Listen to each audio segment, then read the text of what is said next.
Yo, what up? I'm Chuck, and I'm an LA Lakers fan. I'm trying to help you. So that's when you got to be strong. So you have to take a pledge. You say, I swear, on the seal of this great state of New York, that I would never. Say, Judge, we're gonna do this or what? Yes. Yes, I'll be right out, miss. And I'm Ronnie J, and I'm a Clippers fan. What's the problem? What's wrong? Your mama can't afford no iron? I tell you what, tell her come on over to Stab. All right, I'll put her on the stove. She can save up, get one. He can't look at you, Stab. That's Yo, watch out, man, watch it. Yo, this punk motherfucker throwing shit at us, Yo, man. man, I smell something, man. You smell something? I definitely smell Stab, something you out here. I smell pussy. And together we are LA Divided. Boston Celtics. The Boston Celtics are led by the young talents of Jaylen Brown and Jayson Tatum. Recent years, most feel the dynamic duo needs to be split, but Jayson Tatum, currently off of a 50-point game, may say otherwise. Can they make some noise in the playoffs, or are we going to see this team break apart if it fails to get out of the first round?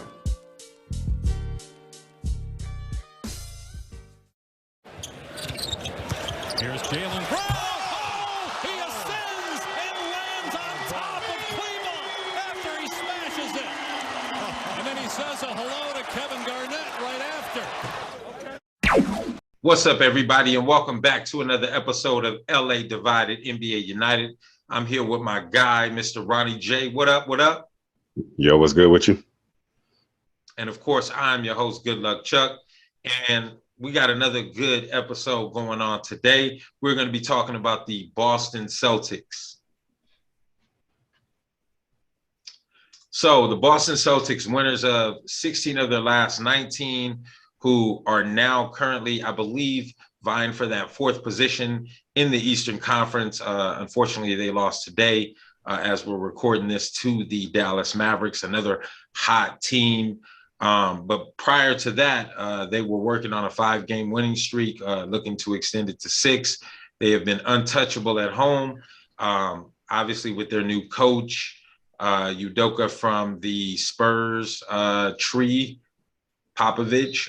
It looks like that the influence is there, and they have been off and running. So when you think of the Boston Celtics right now and the surge that they are making in the Eastern Conference and how they've really worked out their kinks, it seems, and really got it going. What has been your impression of this team? That this is Jayson Tatum team without question. I think over the last couple of years, everybody has been speculating, who's been running this team. And, even when they had Kyrie, I essentially believed that this was to have been Jayson Tatum's team. The dude can ball. And with Jaylen Brown, I know he, was coming off of some injuries. So it was a few games that he made. But then during that time, Jayson Tatum just came out and made it clear that, hey, this is my team. We gonna put the weight all on my shoulders and try to make a run for these playoffs. Of course, that was up until today, until Luka came in and stole the show and ruined KG's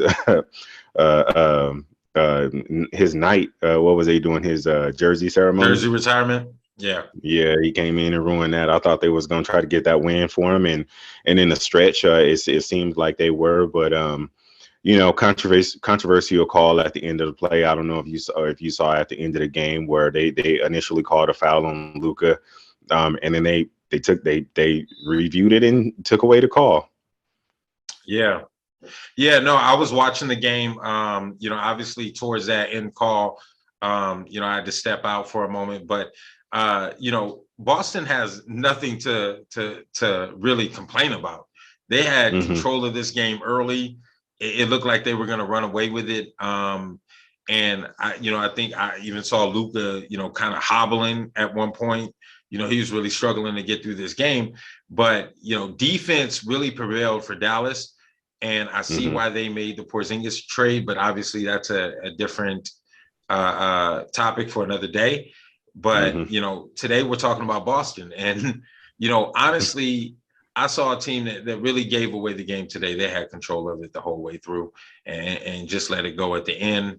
And you can't do that with a good Dallas team. Yeah, I mean, absolutely. In the position that they're in right now, on the East, I mean, it essentially looks like they will be making the playoffs no matter what. But, in my opinion, this is still one of those letdown games, one that you had in reach, and you just kind of let it get away from you. But taking into consideration of what this game was, I still believe that they've been playing. Somewhat better than what they've had in the past. But again, the problems that has been plaguing Boston, in my opinion, is when they've been reaching to the playoffs. Like, over the last couple of years, they've been, a couple of first round exits, semi conference playoffs. But the teams that they were losing in these rounds, they were always favored. So it was always the question: can this team do it? Can these players essentially can these players do it? And speaking into Tatum and Brown, in my opinion, I don't even know why there's even a question of why these two should be split up. I mean, when you got two young players that essentially came in together, like, and they're trying to build something together, why would you automatically just want to break that up? I think I have a theory, but I'm gonna let you tackle that first. What's your opinion on that? I mean, honestly, when I look at it, I think, Tatum, he reminds me a lot of, in terms of his personality, he reminds me a lot of Tracy McGrady. He reminds me a lot of, these guys who are uber talented, and just have a skill set unlike any other. But when it comes to like vocal leadership, and leading by example, they just don't have it. And I think Jaylen Green, Jaylen Brown, excuse me. Jaylen Brown, he was a guy that kind of really stepped up to the plate. I think that 2020 season, when they were in the bubble and they made an Eastern Conference Finals, and we forget, I mean, this team has been in the last 3 of the 5 Eastern Conference Finals. And so I think that's why people have put a lot of expectations on them. But it kind of reminds me of back in the day when they had Antoine Walker and Paul Pierce. Remember Antoine Walker, he was the first draft pick there. He kind of led the team. And then Paul Pierce came in and essentially, became the leading scorer. But a lot of people, questioned Paul's leadership, because even though he was a great player and put up great numbers, it never seemed to translate to the rest of his team. And so that's kind of how Jayson Tatum is. And I think, the coach, I want to call him Udoka. I don't think that's his name, but he came from the Spurs tree. He was a former player. And I see his imprints all over this team now. The ball movement, how the team is relying on, the right player to find the right play. And, it's working out better for Tatum because he's getting his looks in the flow of the offense as opposed to forcing it. And so I think that, combined with that, and if I'm really being honest, Marcus Smart is the emotional leader of this team, a la Draymond Green.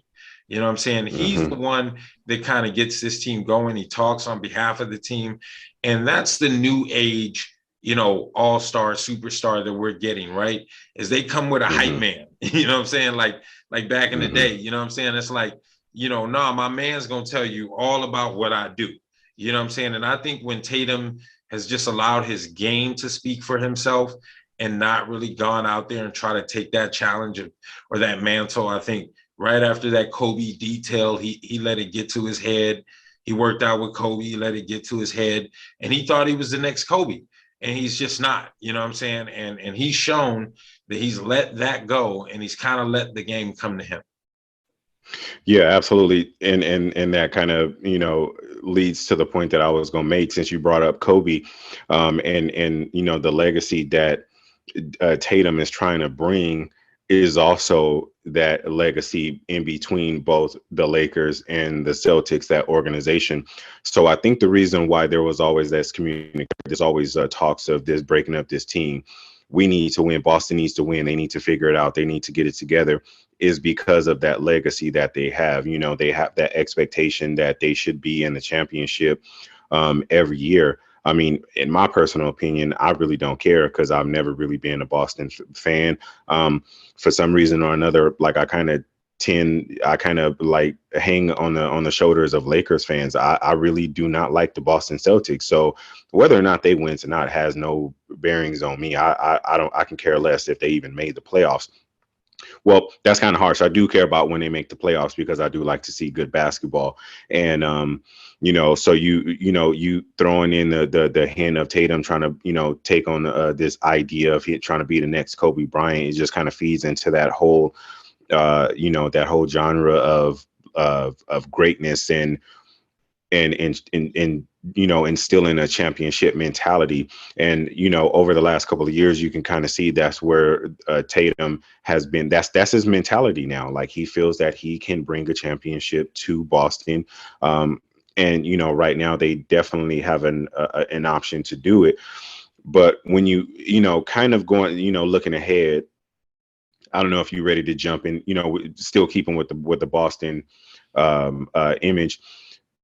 Do you think this team can make a good playoff run with the personnel that they have right now? Because just as you mentioned, so you kind of see how you said a la Draymond Green with Marcus Smart, when you have that 1-2 punch and then that person that kind of facilitates. So you got the 1-2 punch with Brown and Tatum, and then you got Marcus Smart facilitating everything, and then they brought like the Al Horford, and kind of got these players that can just fill the spots. But when you look at this team now, minus Kyrie Irving and everything that they've been going in the past, the coaching, the general managers, everything that you see going forward as it is right now, what's your predicament, or what do you think that's going to happen to them come playoffs? Well, I mean, just to reach back a little bit about, what you said in terms of, expected greatness from this franchise. I mean, they have it. I mean, they were an imprint in the 80s. They were part of, the resurrection of the NBA. They had great players, Bird, McHale, Parrish, and before that, obviously, Bill Russell and the tradition that held, Red Auerbach, so their expectations, of course, have always been greatness. Obviously, we're here located on the West Coast, but I'm sure on the East Coast, I mean, the Boston Garden, prior to them moving, to the current arena they are now, the Boston Garden was right up there with, Madison Square Garden in terms of, the premier arenas that players, that love to play in. And of course, they tore that down and created the TD Bank Garden and kind of went from there. But, the fact is that the expectations on this team has always been championship or bust. You know what I'm saying? Make it to the championship. And a conversation that I was having with a friend of mine where he said, hey, who cares what the season looks like if you don't win a championship? And, right. He was talking about the Lakers, of course, but, my thought is, regardless of that, team fans want to root for a winner. You know what I'm saying? If they see you making the progression, they see you making the steps, they're willing to be patient with you until you figure it out. And when we're looking at Brown and Tatum together, right, this is about their 5th or 6th year together. They're very young. You know what I'm saying? Tatum is 25 or under, something like that. So this is a team and a fan base that is willing to be patient if they know that it's going to be sustained greatness. And like I said, they've been to the Eastern Conference Finals, back in 2018 before Kyrie even got there, when they had Isaiah Thomas and that whole thing, right? They went to the Eastern Conference Finals, played Cleveland, lost, in that Eastern Conference Finals, but then they re-upped with Kyrie, right? Thinking that they just needed that next step. And that was a mistake on their behalf because of all the turmoil that Kyrie brought. But then after that, they brought in, like you said, the Gordon Haywards of the world, the Kemba Walkers of the world, and when they brought these guys in, they were thinking that they needed a veteran presence to mix in with these young guys instead of trusting the process. And I think right now they have, given up on that, and they're just trusting the process now. They're like, hey, these are our guys. These are who are going to take us, to the next level. This is our Jordan and Pippen, per se. because when you look at their skill sets, that's what it is. They're perimeter guys who are very effective and score heavy or offensive heavy guys, who rely on their counterparts to get it done defensively. And so, I don't really see any reason they would want to break up this team other than the fact that maybe one of them wants out secretly. But, when I look at their, man, I mean, the talent, the ceiling, they have all the makings of being a team that can be in the Eastern Conference picture and vying for a title for the next 5 to 10 years. I mean, absolutely. The greatness is there, like keeping, and obviously to me, the greater of the two of the pair is, like I said earlier, is definitely Jayson Tatum. He's already passed Larry Bird for the most games over 50 points, in Celtics history. So that speaks alone to the type of player that he is and what he goes out and does, what he goes out to do. Let me interject here really quick. Let me just say this really quick, right? Because I think you're right? And Jayson Tatum, I think he's been the unquestioned best player on this team. But I think when you have taken Jayson Tatum out of the lineup at times and seen what Jaylen Brown can do, and they've won when Jaylen has had big scoring nights. You know what I'm saying? Yeah. Or when he's been the leading scorer. So I think, when you look at 1-2 punches traditionally, like obviously the big man pair with the perimeter player has always been the premier combination. When you have two wings, think about LeBron and Wade, right, in Miami. And this is where like these guys are. When you look at two dominant perimeter players offensively who have to share the ball, the Celtics at the end of the day has always been a team that has figured out how to pair two different superstars together in terms of making it work. That's why when KG and Ray Allen came to town, it seemed to fit very seamlessly because these guys kind of slotted themselves into the roles of, hey, KG said, I'm going to be the defensive stopper and I'll get my points on second chance. Ray said, I'm going to run around screens. I'm going to do what I do best in terms of spotting up, and we'll let Paul Pierce kind of handle that burden of creating. That's what Jaylen Brown has done these last few, weeks. And that's why you've seen the success is Jaylen has taken that role of saying, I'm not going to create offense for myself. I'm going to let Jaylen do that. I'm going to spot up. I'm going to, get my points on the quick end, slashing, getting to the rack when I can. And it's been working to their success. I don't know that it's working to Jaylen Brown's, brand, but I mean, team-wise, they're showing that success. So I just wanted to put in that, this has always been, kind of the struggle between the dual superstar role, because I do think Jaylen Brown is a superstar, and I do think that he has a case for being considered one of the better players, because let's be honest, Jaylen Brown is the better defender of the two. Yeah, I mean, without question. But as far as just a 1-2 punch, I mean, again, you've always seen, Tatum, which is as far as the point scoring. That just kind of seems to be the theme right now for NBA. We don't care too much about defense anymore, which, obviously is a problem for me, because I definitely care about the defensive end. As far as the people out there going out to put the effort and that energy that it can bring. So when the game slows down, if Tatum can hold his own against certain component, if they get to certain levels, he gonna have to play defense, because with the team they have, the points is gonna get up there no matter who. When you look at the scale of the NBA and the teams that are gonna be making the playoffs, with the exception of maybe like one or two teams on maybe about two teams on the West, and about equal for the East, then the score is going to be over 100 every single game. So it's just going to come down to the defense. And I think if Jaylen Brown can go out there, reduce his numbers, and play on both sides of the ball, then there's definitely going to be something to talk about. But like I said, maybe I don't know if I'm jumping the gun, but when I look ahead at a potential playoff picture as it sits right now, Boston is in a 5th place. they would have a potential of going up against Chicago in the first round. I like their chances in that series. I'm gonna be honest. So okay, so and again, we team spotlight in Boston, so we're not going to really get into the depths of Chicago. But as far as Chicago's, if they get all of their players back healthy, because I don't know how long Lonzo Ball is out for, and as well as sorry about that.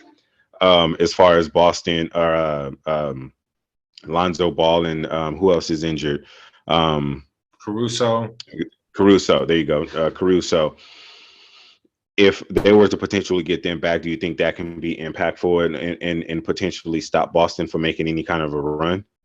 No, because I mean, when I think of what Boston will struggle with, they'll struggle with a big man. They'll struggle with Embiid. They'll struggle with Bam Adebayo. You know what I'm saying? Like, if they have to see Miami in that second round, that's going to be a tough series for them. But when it's perimeter versus perimeter, when you look at the Chicago Bulls attack, their attack is based on Levine and DeRozan, kind of leading the charge there. Now, defensively, yes, they're going to miss Lonzo. But Lonzo can't guard Tatum, and he can't guard Brown. You know what I'm saying? Like, he's going to be stuck guarding Smart or, one of their guards. And who's going to have to deal with Tatum and Brown is Vucevic, DeRozan, and, those guys inside. And so when I look at, the Bulls, that's a nightmare matchup for them, in my opinion.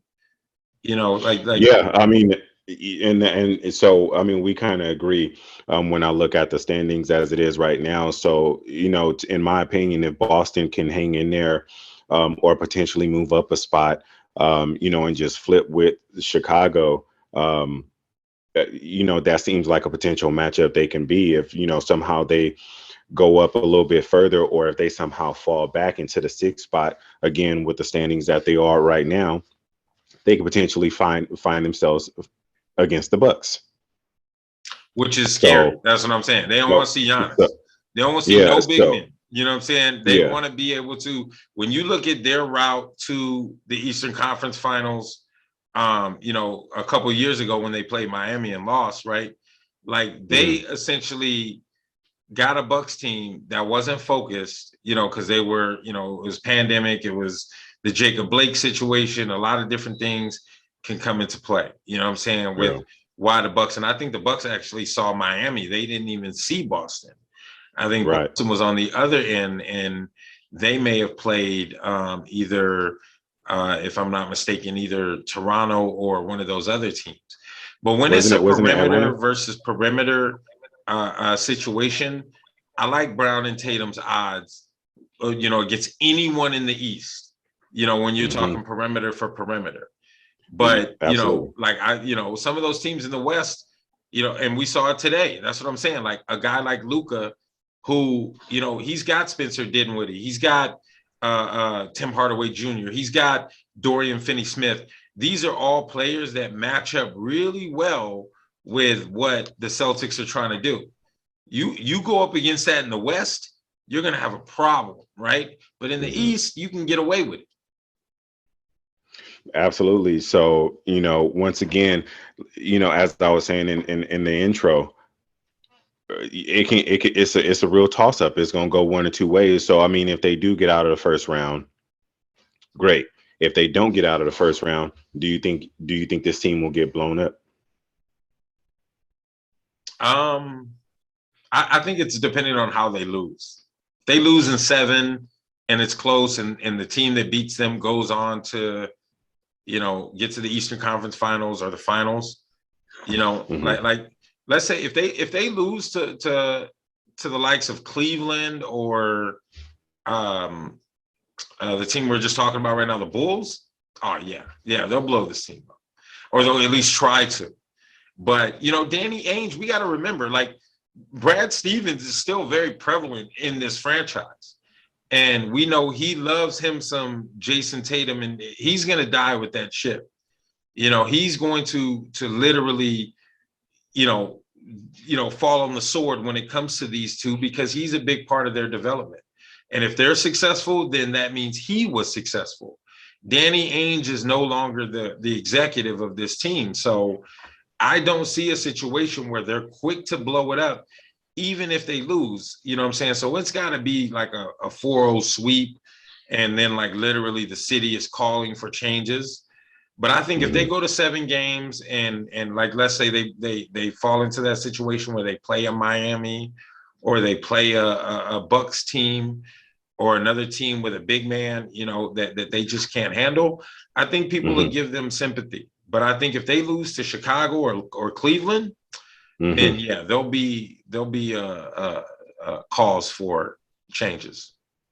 Okay, because you kind of just jumped into what my question. I was just going to kind of re-up on that question and ask if it was going to make a difference of who they lose to in the first round, but you just kind of touched on it. My sentiments are the same. I feel like if they, somehow get into seedings to where they play Milwaukee and losing, 6-7 games, it's just, let's tighten things up and make a new run at it again. It's essentially a young team. Well, as far as the superstars, the 2 main superstars are a young team. I don't really see a quick jump to break that up unless one of them say, you know what, I'm not happy here. Then we can, look at it and assess it at that particular point. But I pretty much agree with you. I feel like if it's a first round knockout to Chicago, there's going to be some changes coming to that team. That's why I credit Udoka and that staff that he's brought in. That's why I give him major credit, because I watched this team play at the beginning of the season, and it was almost like he must have told them, like, all right, play your way. He had to have said that, because now when I look at this team and the ball movement and, Tatum's ability to let a guy like Smart take over the offense, or a guy like, Jalen Green to shine, Pritchard that comes off their bench, he does pretty well. I'm trying to think of who their starting point guard is right now. It's escaping me. But, they have a team of guys that, they've surrounded this team around guys that are hardworking and guys that, don't mind, busting their ass and essentially buckling down. And so when I look at this team, you talked about Al Horford, right? Who is a veteran presence in that locker room. They got Daniel Tice back, which was important. Grant Williams is a good guy. Robert Williams, that's their center. Actually, that's their starting center, who is, who has been incredible. So I think that they have really, allowed the team, and it's Derek White that I'm thinking about. That move they made to get Derek White in there. And it's funny because Derek White comes from the Spurs. And so it's like, if you can get a guy in that locker room who other players respect, and they know, hey, this guy gets buckets in this league. He's a guy that's tough-minded, will play defense. Like, they're going to listen to that guy. And if he already is coming in with a system saying, hey, fellas, let's move the ball. Let's get everybody involved. Let's find the open man, find the open shot. And that has really opened up Tatum's game so much more when you see him be able to, isolate on that wing, because they move the ball, and so he's been a direct beneficiary of that new style. Yeah, absolutely. I agree with you 100%. I'm not really going to challenge it. I don't have any rebuttal to that. Like I say, just kind of looking forward, looking ahead, see if they get up out of the first round. And I'm sure we'll be following up a conversation a little bit later on in the season to see who they have a second round matchup against, to see what will happen next. Yeah, I mean, it's getting really close to playoff time. Obviously, we're going to hit a playoff preview at some point going into the next few weeks, because the end of the season is fast approaching. And so, I think you asked me, and I told you I can easily see this team finishing top 3, possibly in that 3rd slot I think at worst they get 5th. And like you said, maybe they have a first round matchup with the likes of the Bulls. They do not, I repeat, they do not want to see the Bucks. So they better hope and pray that they're able to the Bucks are able to keep essentially pace with fighting with Philly for that second spot. But they don't want to see Philly either. So like I can easily see them kind of handling that fourth spot, fifth spot. And they're going to need that because they don't want to see either one of those two teams in the first round. Absolutely, 100% agreed. Once again, we share the same sentiment. But yeah, it's gonna get real interesting to see who they play in the second round because once again, I don't think in the first you don't want to see Philly, you don't want to see Milwaukee, and you definitely don't want to see the Brooklyn. I know they're struggling coming in that eighth seed, but I think once they get it together and this whole mandate thing is still luring over the NBA to see if Kyrie is going to be able to play every game. I definitely do believe that's going to have some. Listen, you heard it from me. Brooklyn, regardless, they release the mandate, they do whatever. Brooklyn is a second round exit to me. You think? Okay, they got too many hurdles to get through to try. It's going to be the same fate as last year. They're going to put up a great fight. It might go 7, but they're going to lose in the second round because it's just too much. Like when you look at that team, and like I said, they have to be a different team at home than they are on the road because they got Kyrie. And to have to continue to transition like that, a guy like Seth Curry, you see how that matters in today's game, that they played. That was a big deal that Seth wasn't able to play because that affects your attack, that affects your approach, because you don't have another guy like Kyrie out there to combat that.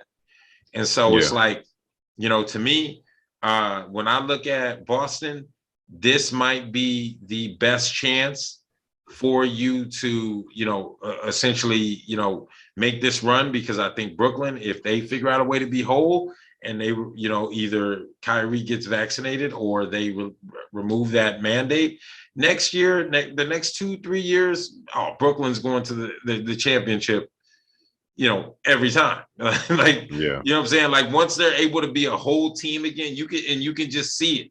They're room for error. They can play mistake filled basketball for 3 quarters, have one good quarter and still beat you. Like,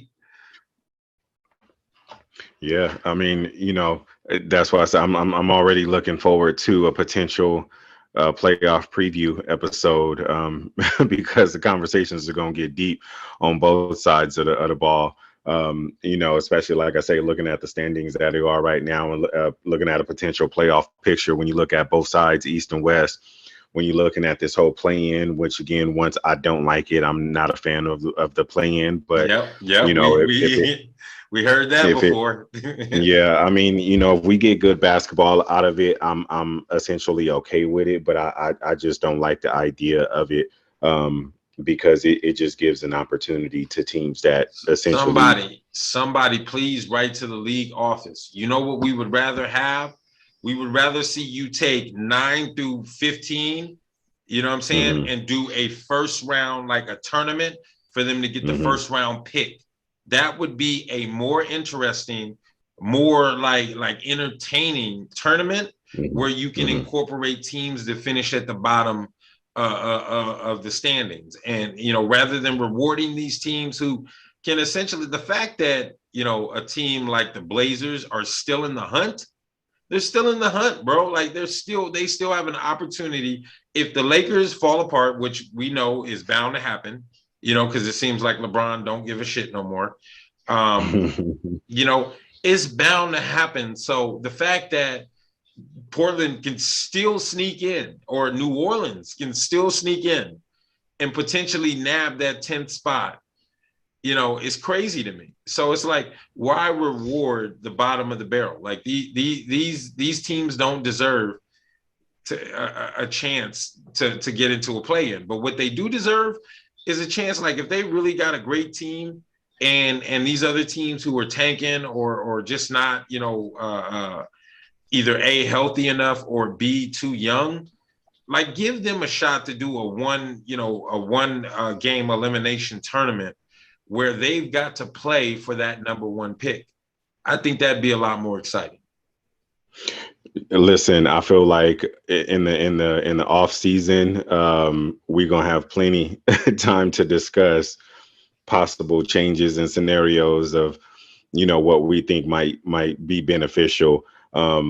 But just keeping it, keeping where we at right now, we have got about 3.5 weeks or so left of the regular season remaining before we get to that playoff.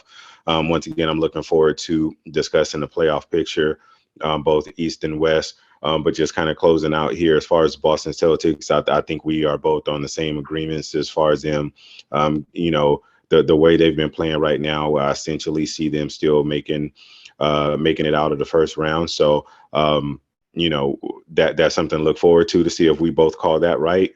That's it for me. Any closing points for Boston?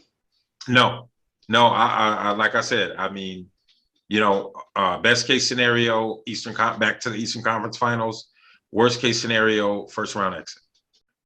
All right. With that being said, this has been LA Divided, NBA United. I'm your host, Good Luck Chuck, and we are out. Will this Boston team ever win a championship with Jayson Tatum and Jaylen Brown as their core? As individuals, their talent is superb.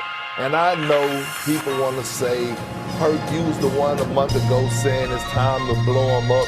But if you would have saw them a month and a half ago and you wasn't thinking the same thing I was thinking, then you're dead wrong. Just those two players, they have the ability to make your answer yes. But when people have lamented the Celtics and them playing together and contemplated separating them, here's the reason why. It had nothing to do with their talent. It had everything to do with, here's the ball, it's my turn. Now here's the ball, it's your turn. If you talk to coaches around the NBA, they will tell you one of the most unpleasant teams to watch at times were the Boston Celtics.